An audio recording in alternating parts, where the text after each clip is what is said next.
Vengeance, the Dark Knight, the world's greatest detective, the motherfucking GOAT. Just a few words to describe the greatest superhero of all time. But why do I highly regard Batman as such? You're probably asking.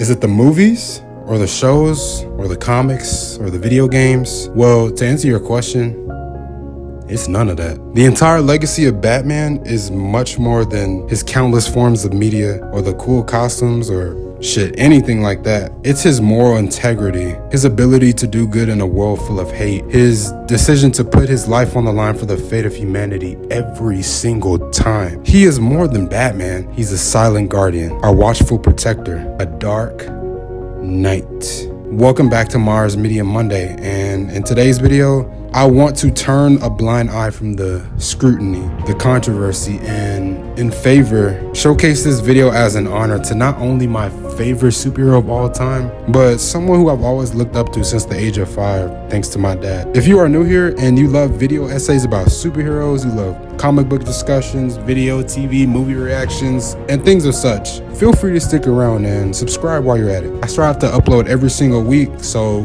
be on the lookout for that. Also, comment down below who your favorite superhero is and why you love them so much. And with that being said, let's dive into the video.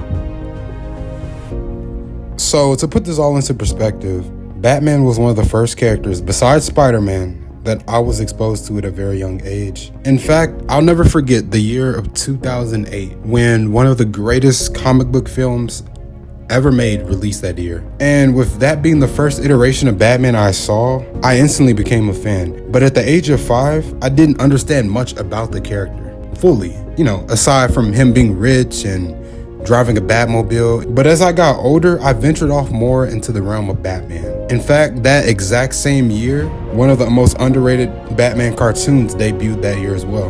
Batman Brave and the Bold was a show I used to watch a lot, and I mean a lot. Which in hindsight is kind of ironic because I'm not even remotely close to ever finishing that series. I need to watch it though. I need to watch it. Y'all comment down below if I should react to it.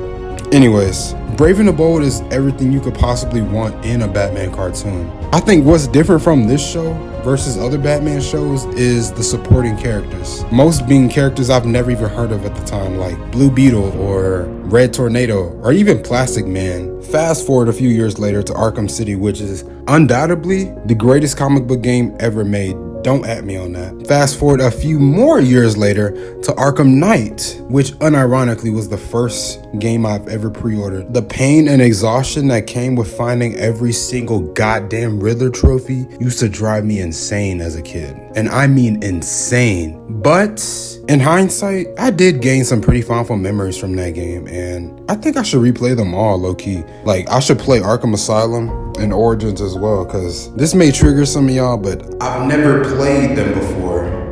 Fast forward again 8 years later, the greatest Batman film, much more, one of the greatest comic book films came out, and I went absolutely ballistic over how amazing and how well shot and how well written this movie was. Anyways, I'm getting too ahead of myself. The point I'm trying to make is that the older I got, the more I started to love Batman, and the more I started to understand the entire premise of his character. And sure, I've showed a fair amount of love to other characters as well, but sometimes you just gotta go back to your roots, remember where you came from. Hence, Batman being a prime example of that, a compelling reminder of what gives me hope day by day. And sure, that may sound cliche given I'm saying all of this about a fictional character, someone that isn't even real. But as the late and great, ever so powerful Stan Lee once said in correlation to Marvel, Marvel is and always will be a reflection of the world outside our window. That world may change and evolve, but the one thing that would never change is how we tell our stories of heroism. That quote applies to Marvel,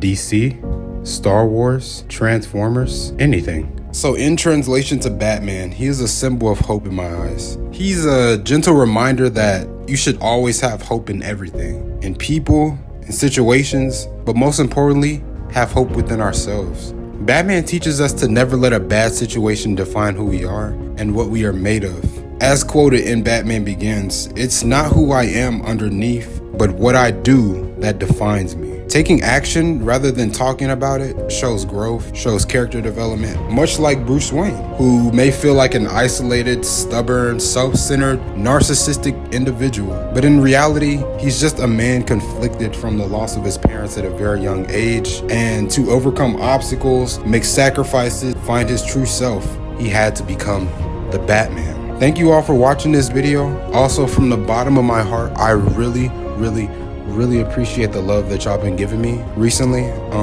It means a lot to me. And sure, I may be a relatively smaller channel, or a small channel at that, but I have an immense aspiration of one day building an established fan base on this page and making content that resonates with people and in turn inspires them, makes them laugh, makes them cry, makes them feel accepted. That is my goal for this channel. But on that note, thank you all for tuning in. If you enjoyed, feel free to subscribe to the channel, and remember to always smile because it never hurts to do so. Take care, everyone.